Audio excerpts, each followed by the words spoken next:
राजस्थान के थार रेगिस्तान में जैसलमेर और बाड़मेर की सरहद पर एक वीरान गांव है कुंवरगढ़। पर अब लोग उसे रेत का साया कहते हैं कि वहां की रेत भी कहानियां फुसफुसाती है।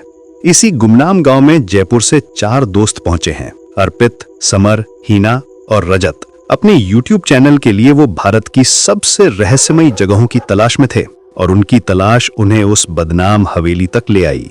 बस ड्राइवर ने उन्हें जाते हुए टोका था, साहब उस तरफ अंधेरा होने के बाद कोई नहीं जाता। लेकिन एडवेंचर का नशा उन्हें खींच ले गया।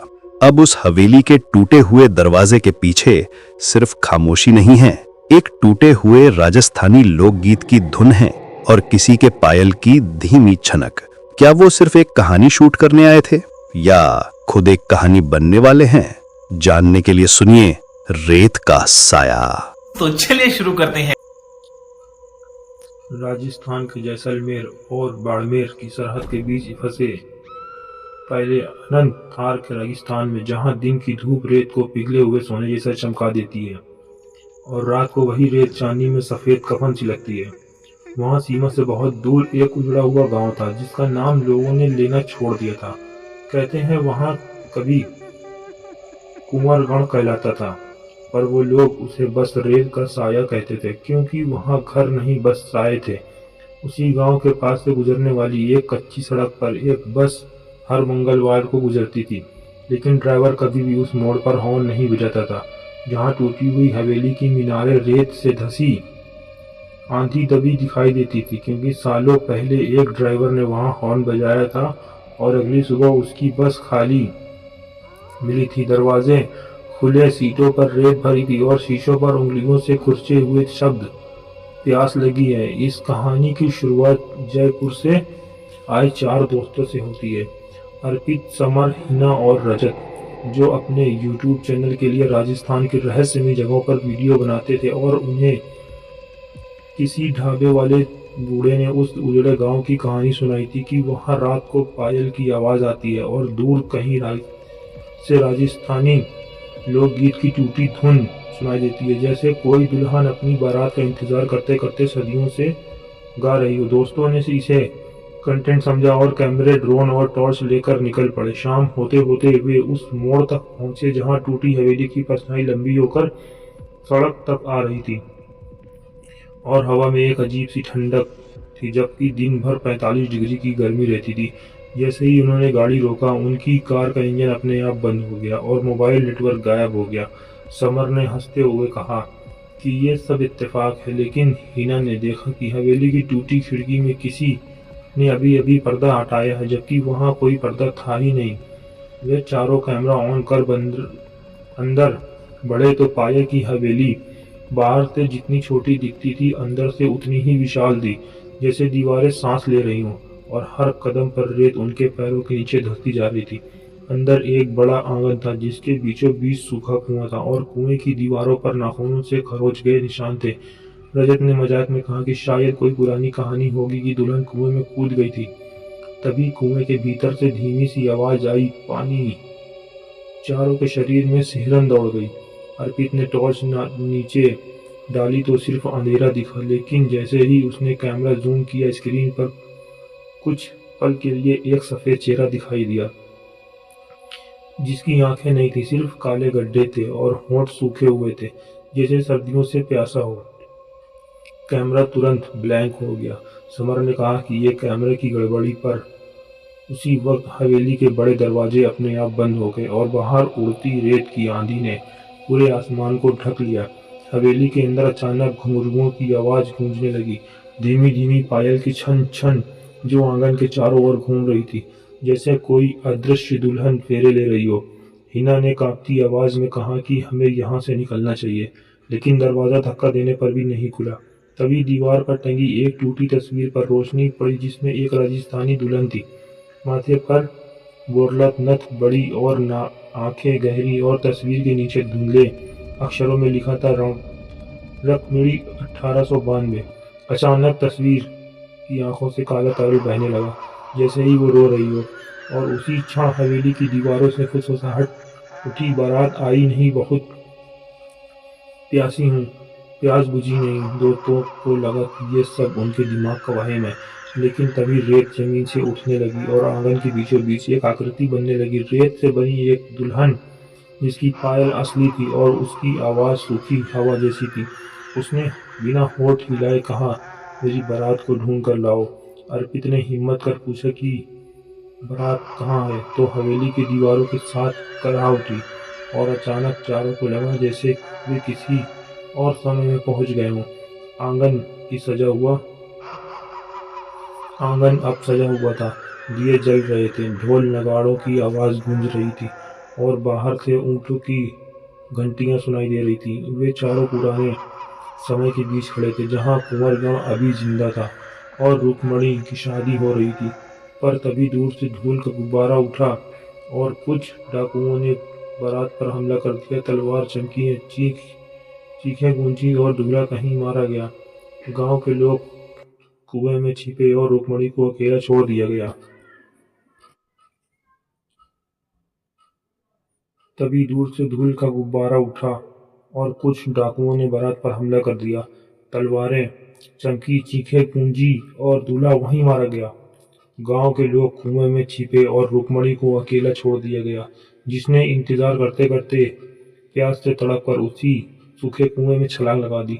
ये सब चारों के सामने ऐसे घटा जैसे वे गवाह हों और अचानक सब गायब हो गया और वे फिर से उजड़ी हवेली में थे, लेकिन अब रेत की दुल्हन उनके और करीब थी। उसने कहा, जिसने बारात देखी वही बाराती होगा। तभी समर चीखा, क्योंकि उसकी कलाई पर मेहंदी जैसे निशान उभर आए और उसके पैरों में घुंघरू बन गए, जो अपने आप बजने लगे। वो अपने आप कुएं की ओर चलने लगा। अर्पित और रजत ने उसे पकड़ने की कोशिश की, लेकिन उनकी हथेलियां रेत में बदलने लगी, जैसे हवेली उन्हें निगल रही हो। हीना रोते हुए रुक्मणी से बोली कि हम तुम्हारी मदद करेंगे, तुम्हारी कहानी दुनिया को बताएंगे। पर दुल्हन ने कहा, कहानी नहीं, साथ चाहिए। और तभी हवेली के छत से रेत की बारिश होने लगी, हर कण जैसे किसी की अंगुली हो या उन्हें नीचे धकेल रही हो। समर आधा कुएं में जा चुका था और अंदर से वही आवाज आ रही थी, प्यास लगी है। अर्पित ने आखिरी कोशिश की, ड्रोन उड़ाया ताकि बाहर का रास्ता देख सके, पर ड्रोन ऊपर गया ही नहीं, जैसे आसमान बंद हो गया हो। तभी हिना को तस्वीर के पीछे एक पुराना कागज मिला, जिसमें लिखा था कि अगर कोई बारात पूरी करके फेरे ले ले तो आत्मा मुक्त हो जाएगी। हिना ने कांपते हुए कहा कि हमें फेरे लेने होंगे और चारों ने आंगन के बीच खड़े होकर सूखे कुएं के चारों ओर घूमना शुरू किया। हर फेरे के साथ हवेली कराहती, दीवारों हिलती और रेत का तूफान तेज होता गया। तीसरे फेरे पर समर पूरी तरह बदल चुका था, उसकी आंखें काली हो गईं और वो रुक्मणी की आवाज में बोलने लगा। चौथे फेरे पर रजत की परछाई दीवार से अलग होकर नाचने लगी। पांचवें फेरे पर अर्पित का चेहरा तस्वीर में कैद हो गया। छठे फेरे पर हीना के पैरों में खुद ब खुद पायल बंध गई और सातवें फेरे पर अचानक सब शांत हो गया। हवेली की दीवारें सीधी हो गईं, रेत थम गई और दरवाजा खुल गया। सुबह की पहली किरण अंदर आई। हिना अकेली आंगन में खड़ी थी, उसके सामने सूखा कुआं था और तस्वीर में अब 4 चेहरे थे, रुक्मणी, अर्पित और रजत। सबकी आंखें काले गड्ढे जैसी। हिना लड़खड़ाते हुए बाहर निकली तो देखा कि उसकी कार वहीं खड़ी है और इंजन अपने आप स्टार्ट हो गया। वो किसी तरह जयपुर पहुंची और वीडियो देखने की कोशिश की तो कैमरे में सिर्फ एक ही लाइन रिकॉर्ड थी, बारात पूरी हुई, प्यास बाकी है। कुछ महीनों बाद लोग कहते हैं कि उसी मोड़ पर अब कभी कभी एक लड़की लिफ्ट मांगती दिखती है, पायल की आवाज के साथ, जो कहती है कि वो कुंवरगढ़ जा रहा है अपनी सहेलियों से मिलने, और अगर उसे कोई बैठा ले तो अगली सुबह उसकी गाड़ी रेत में आधी दबी मिलती थी। सीटों पर 4 नई उंगलियों के निशान और शीशे पर वही शब्द, प्यास लगी है। और राजस्थान के उस वीरान हिस्से में आज भी मंगलवार की बस उस मोड़ पर हॉर्न नहीं बजाती, क्योंकि ड्राइवरों को पता है कि रेत के साए को बारात अभी भी चाहिए। राजस्थान के उसी वीरान हिस्से में जहां कुंवरगढ़ की टूटी हवेली अब आधी रेत में दबी खड़ी है और मंगलवार की बस अब उसी मोड़ पर बिना हॉर्न के निकल जाती है। हिना के वापस लौटने के 6 महीने बाद जयपुर में उसके घर के बाहर एक सुबह रेत की पतली परत जमी मिली, जबकि पिछली रात वहां आधी नहीं आई थी। उसके दरवाजे के सामने छोटे छोटे घुंघरुओं के निशान थे, जैसे किसी ने पूरी रात चक्कर लगाए हों।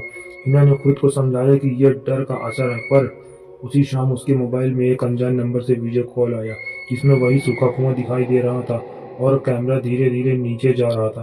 अंधेरे में 4 धुंधले चेहरे थे जो एक साथ फुसफुसा रहे थे। 7 फेरे पूरे नहीं हुए। हिना के हाथ कांप गए, क्योंकि उसे साफ याद था कि उन्होंने 7 फेरे लिए थे। लेकिन क्या सच में 7 हुए थे, या हवेली ने समय के साथ खेल किया था? उसी रात उसे सपना आया कि वो फिर से उसी आंगन में खड़ी है और उस बार कुएं में पानी भरा है, पर पानी काला है और उसमें उसका अपना चेहरा तैर रहा है, जिसके माथे पर दुल्हन का बोरला है। सुबह उठते ही उसने तय किया कि वो अकेले नहीं जाएगी। उसने राजस्थान यूनिवर्सिटी के इतिहास विभाग के प्रोफेसर अच्युत सिंह से संपर्क किया और पुराने राजपूताना गांवों के इतिहास पर शोध कर रहे प्रोफेसर ने कुंवरगढ़ का नाम सुनते ही चुप्पी साध ली और बताया कि 1892 में वहां सिर्फ एक बारात पर हमला नहीं हुआ था, बल्कि पूरा गांव रहस्यमय तरीके से गायब हुआ था। और अंग्रेजी रिकॉर्ड में लिखा है कि उस रात के बाद वहां से गुजरने वाली कई कारवां बिना निशान के लापता हुई, जैसे रेत उन्हें निगल गई हो। हिना ने वीडियो दिखाया तो प्रोफेसर के चेहरे का रंग उड़ गया, क्योंकि वीडियो में दिख रहा कुआं अब सूखा नहीं बल्कि खून जैसे गाढ़े पानी से भरा था। उन्होंने तय किया कि वे अगले पूर्णिमा की रात वहां जाएंगे, क्योंकि लोक कथाओं के अनुसार अधूरी आत्माएं पूर्णिमा पर सबसे प्रबल होती हैं। इस बार उनके साथ एक स्थानीय ऊंट चालक सलीम भी था, जिसने बचपन से उस जगहों के किस्से सुने थे और जिसने साफ कहा कि अगर पायल की आवाज 3 बार सुनाई दे तो पीछे मुड़कर नहीं देखना। वे रात को हवेली पहुंचे तो पाया कि जो रास्ता पहले था अब अलग दिशा में मुड़ गया है, जैसे रेत ने नक्शा बदल लिया हो। हवेली पहले से ज्यादा साबुत दिख रही थी और उसके ऊपर लाल चुनरी हवा में लहरा रही थी, जबकि वहां कोई कपड़ा होना असंभव था। अंदर कदम रखते ही हवा भारी हो गई और आंगन में इस बार दिए अपने आप जल उठे। कुआं अब सच में पानी से भर रहा था और पानी में चांद का प्रतिबिंब नहीं बल्कि 4 परछाई थी। अचानक घुंघरुओं की आवाज गूंजी, 1 2 3। सलीम ने आंखें बंद कर ली और बोला, पीछे मत देखना। लेकिन प्रोफेसर ने गलती कर दी और मुड़ गए। उनके मुड़ते ही उनका शरीर जड़ हो गया और उनकी परछाई दीवार से अलग होकर कुएं की तरफ चलने लगी। हिना ने उनका हाथ पकड़ा, पर उसकी हथेली बर्फ जैसी ठंडी हो गई और उसने महसूस किया कि इस बार हवेली सिर्फ साथ नहीं चाहती, वो दूल्हा चाहती है। तभी रेत से वही दुल्हन उभरी, पर अब उसका चेहरा आधा सड़ चुका था और आंखों से काला पानी बह रहा था। उसने कहा, 7 फेरे नहीं, 7 जन्म। और समय अचानक फिर से टूट गया।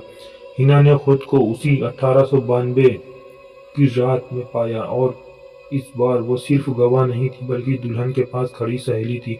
उसने देखा कि डाकुओं का हमला असली वजह से नहीं था, बल्कि गांव वालों ने ही बाराती को धोखा दिया था, क्योंकि दूल्हा दूसरी जाति का था और उन्होंने रुक्मणी को कुएं में धकेल दिया ताकि इज्जत बची रहे। ये सच्चाई हवेली की दीवारों में कैद थी और आत्मा बदले में हर बारात को अपने साथ बांध देती थी। वर्तमान में लौटते ही कुएं का पानी उफान मारने लगता और उसमें से अर्पित, समर और रजत के चेहरे उभरे। वह जीवित नहीं थे पर पूरी तरह मृत भी नहीं थे। वे जैसे उस आत्मा के साथ बंधे प्रहरी थे। रुक्मणी ने हिना की ओर हाथ बढ़ाया और कहा, सच को स्वीकार करो, तभी मुक्ति होगी। हिना ने कांपते हुए ऊंची आवाज में कहा कि उसे न्याय चाहिए, बदला नहीं, और उसे प्रोफेसर को आदेश दिया कि वे उस सच्चाई को लिखे और दुनिया तक पहुंचाए। तभी हवेली हिलने लगी, दीवारों से पुरानी चीखें निकलने लगी और कुएं का पानी धीरे धीरे साफ होने लगा। लेकिन जैसे ही लगा कि आत्मा शांत हो रही है, सलीम चीख पड़ा, क्योंकि उसके पैरों के नीचे रेत धंस रही थी और उसके टखनों में घुंघरू बन चुके थे। रुक्मणी की आवाज फिर गूंजी, एक बारात और। हिना समझ गई कि ये प्यास सिर्फ न्याय से नहीं बुझेगी, ये सदियों की अकेलेपन की प्यास है। उसने अंतिम फैसला लिया कि कुएं के किनारे खड़ी होकर बोली कि अगर किसी को साथ चाहिए तो वो साथ देगी, पर बदले में बाकी सबको छोड़ना होगा। दुल्हन ने कुछ क्षण उसे देखा और फिर धीरे धीरे मुस्कुराई। हवेली के ऊपर से लाल चुनरी गिरकर हिना के कंधों पर आ गई और उसी पल अर्पित, समर और रजत की परछाई हवा में गूंजने लगी। प्रोफेसर ने बेहोश होकर गिर पड़े। फिर सलीम रेत से बाहर निकल आया। जब उन्हें होश आया कि हवेली फिर से खंडहर थी, कुआं सूखा और आंगन खाली, हिना कहीं नहीं थी। सिर्फ तस्वीर में अब 5 चेहरे थे। रुक्मणी के बगल में हिना, दुल्हन के जोड़े में आंखें काली पर चेहरा शांत। कहते हैं उस रात के बाद से वहां लिफ्ट मांगने वाली लड़की 2 हो गई। एक के पैरों में पायल, दूसरे के कंधे पर लाल चुनरी, और जो भी उन्हें बैठाता है उसकी गाड़ी अगली सुबह रेत में मिलती है। लेकिन इस बार शीशे पर नया वाक्य लिखा था, 7 जन्म पूरे हुए, प्यास अभी बाकी है। और राजस्थान की उस सुनसान सड़क पर अब कभी कभी दूर से शहनाई की आवाज आती है, जो अचानक चीख में बदल जाती है, जैसे कोई बारात हर बार अधूरी रह जाती हो और रेत का साया आज भी अपने अगले मेहमान का इंतजार करता है। राजस्थान की उस वीरान सड़क पर जहां अब लोग सूरज ढलने के बाद कदम रखने से डरते हैं, और जहां कुंवरगढ़ की हवेली हर पूर्णिमा को थोड़ी और सीधी खड़ी दिखाई देती है, जैसे वो धीरे धीरे फिर से जीवित हो रही हो। हिना के गायब होने के बाद 1 साल बाद जयपुर, जोधपुर और जैसलमेर के बीच चलने वाले ट्रक ड्राइवरों में एक नई अफवाह फैल गई कि अब सड़क पर 2 नहीं बल्कि कभी कभी 3 परछाइयां दिखाई देती हैं। एक रेत से बनी दुल्हन, एक लाल चुनरी वाली लड़की, और तीसरी एक धुंधला सा दूल्हा जिसके चेहरे की जगह अंधेरा होता है, और जो भी उन्हें देखता है उसके रेडियो में अपने आप पुरानी शहनाई बजने लगती है, भले ही रेडियो टूटा हो। उसी समय जयपुर में प्रोफेसर आयुक्त सिंह ने होश में आने के बाद कुंवरगढ़ की पूरी सच्चाई लिखकर एक किताब छाप दी, जिसमें उन्होंने गांव वालों को विश्वासघात का जिक्र किया। लेकिन किताब छपते ही अजीब घटनाएं शुरू हो गई। प्रेस की मशीनें में रेत भर गई। किताब की हर कॉपी के आखिरी पन्ने पर अपने आप एक ही लाइन उभर आई, 7 जन्म भी कम है। और जिन लोगों ने वो किताब पढ़ी उन्हें रात में पायल की आवाज सुनाई देने लगी।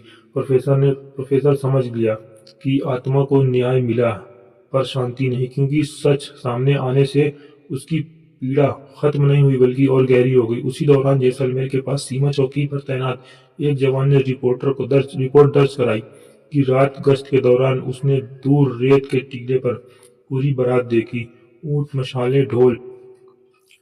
लेकिन जैसे ही वे पास पहुंचा सब गायब हो गया, और उसके पैरों के पास सिर्फ एक टूटी पायल पड़ी थी। उस पायल को जब चौकी में रखा गया तो रात भर वो अपने आप बजती रही।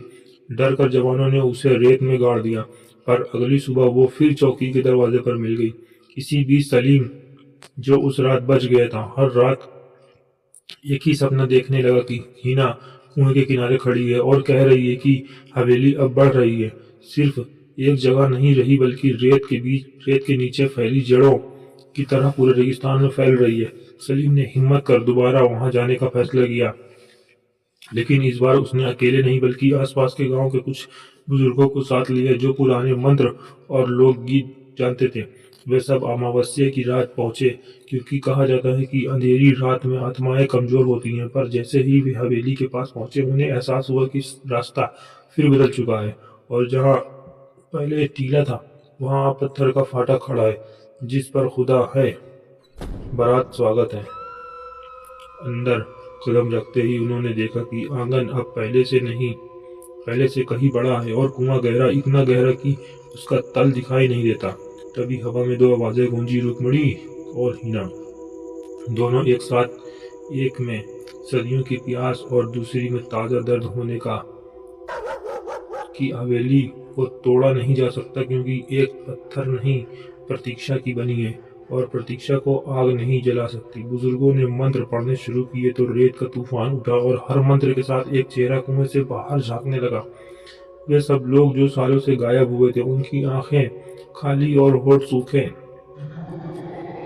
जैसे वे सब अब उस बारात का हिस्सा हो चुके हों, कभी पूरी नहीं हुई। अचानक जमीन फटी और हवेली की दीवारों से खून जैसी लकीरें बहने लगी। सलीम ने देखा कि आकाश में चांद की जगह लाल गोला चमक रहा है, और शहनाई की आवाज इतनी तेज हो गई कि कानों से खून निकलने लगा। बुजुर्ग एक एक करके गिरते गए और उनकी परछाइयां दीवारों में समा गईं। सलीम भागने लगा, लेकिन उसके पीछे रेत ऐसी दौड़ी जैसे जिंदा हो। तभी उसके सामने हिना प्रकट हुई। अब पूरी तरह दुल्हन सामने आ गई। भागो मत, गवाही दो, क्योंकि जब तक कोई जिंदा गवाह रहेगा तब तक हवेली सीमित रहेगी, वरना वो पूरे राजस्थान में फैल जाएगी। सलीम किसी तरह बाहर निकल आया और अगली सुबह उसने प्रशासन को सूचना दी। सरकार ने उसे इलाके को सील कर दिया, बोर्ड लगा दिया, प्रवेश वर्जित है। लेकिन अजीब बात ये थी कि नक्शों में वो जगह दिखनी बंद हो गई। सैटेलाइट इमेज में कहाँ सिर्फ खाली रेत थी, जैसे हवेली सिर्फ उन्हीं को दिखाई देती थी जिन्होंने वो बुलाती है। और हर साल जिस रात 1892 में बारात मारी गई थी, उसी रात पूरे थार में कहीं न कहीं शहनाई की आवाज सुनाई देती है। लोग कहते हैं कि अगर उस आवाज के पीछे जाओ तो एक चमकता हुआ काफिला दिखेगा जो तुम्हें हवेली तक ले जाएगा, और अगर तुमने उस काफिले का पीछा किया तो तुम्हारा नाम भी धीरे धीरे उस पुरानी तस्वीर में उभर आएगा। क्योंकि कुंवरगढ़ की हवेली अब सिर्फ रुक्मणी या हीना की नहीं, वो हर इस इंसान की जो अधूरी चाहत आधे या प्याज के साथ मारता है। और राजस्थान की रेत में दबी वो हवेली आज भी हर गुजराती गाड़ी से बस एक ही सवाल पूछती है, क्या तुम बाराती बनोगे? आखिरी बार उस इलाके में सेना ने पूरा ऑपरेशन चलाया। ड्रोन उड़ाए गए, जेसीबी मशीनें लाई गई और कुंवरगढ़ की हवेली को जड़ से मिटाने की आदेश दिया गया। सुबह होते ही वहां सिर्फ समतल रेत बची थी, न कुआं, न आंगन, न टूटी मीनारें, सब गायब। अधिकारियों ने घोषणा कर दी कि अब अफवाहों का अंत हो गया। लेकिन उसी रात जैसलमेर से जयपुर जा रही एक बस जब उस सुनसान मोड़ से गुजरी तो अचानक उसके सारे यात्री एक साथ खामोश हो गए, क्योंकि बस के अंदर शहनाई बजने लगी। ड्राइवर ने रियर व्यू मिरर देखा तो पीछे की सीटों पर रेत जमी थी और बीच की गली में एक लाल चुनरी धीरे धीरे सरकती हुई आगे आ रही थी। उसने घबराकर बस रोकी और बाहर कूद गया। बाहर भी वही दृश्य था जहां खाली मैदान होना चाहिए था। वो फिर से वही हवेली खड़ी थी, पहले से ऊंची, पहले से विशाल। उसकी खिड़कियों में अनगिनत काले चेहरे झांक रहे थे। बस के सारे दरवाजे अपने आप बंद हो गए और अंदर बैठे लोग बिना आवाज किए उठकर एक लाइन में खड़े हो गए, जैसे बाराती हों। दूर कुएं के पास दो दुल्हन खड़ी थी, रुक्मणी और हीना। दोनों की आंखें अंधेरे से भरी और होठों पर ठंडी मुस्कान। उन्होंने एक साथ कहा, अब कोई अधूरा नहीं जाएगा। और अचानक पूरी बस रेत में धंसने लगी। चीखें भी बाहर नहीं निकली, क्योंकि हवा ही गायब हो गई थी। सुबह जब वहां खोजबीन हुई तो न बस मिली न हवेली, बस रेत पर गोल घेरा बना था, जैसे किसी ने फेरे लिए हों। और उस घेरे के बीच में पायल की टूटी जोड़ी पड़ी थी, जो अपने आप छन छन बज रही थी।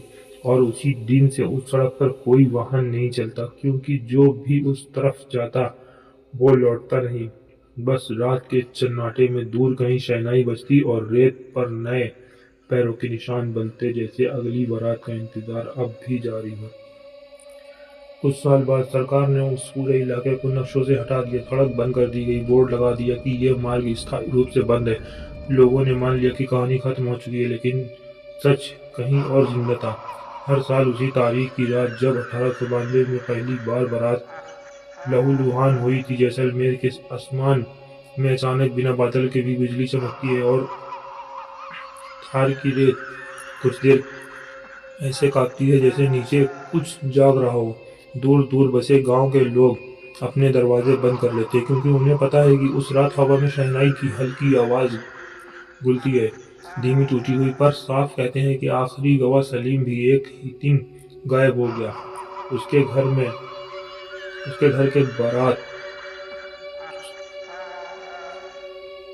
घर के बाहर सिर्फ रेत का छोटा सा घेरा मिला, ठीक वैसा जैसे फेरे के बाद बनता है। और उसी रात पहली बार लोगों ने 3 नहीं 4 परछाई देखी। 2 दुल्हनें, एक बिना चेहरे का दूल्हा और एक बिना आदमी के चेहरा, जिसके हाथ में गवाही की किताब थी। अब कोई हवेली देखने नहीं जाता, क्योंकि समझ आ गया कि हवेली पत्थर की नहीं प्यास की है। वो जहां इंतजार है वहीं खड़ी हो जाती है। और आज भी अगर राजस्थान के उस वीरान हिस्से से गुजरे और अचानक आपकी गाड़ी का इंजन बंद हो जाए, रेडियो अपने आप शहनाई बजने लगे और रियर व्यू मिरर में आपको पीछे की सीट पर रेत जमी दिखे, तो समझ जाइए बारात कभी खत्म नहीं हुई, बस अगला नाम तय होना बाकी है। तो दोस्तों, अगर आपको ये टाइम गेट स्टोरीज पसंद आ रही हैं तो चैनल को सब्सक्राइब करना मत भूलिए, वीडियो को लाइक करिए और कमेंट में बताइए कि आप कौन सी कहानी सुनना चाहते हैं। आपके प्यार से ही मिलती है मुझे ऐसी अमेजिंग स्टोरीज लाने की एनर्जी। तैयार हैं समय की यात्रा के लिए?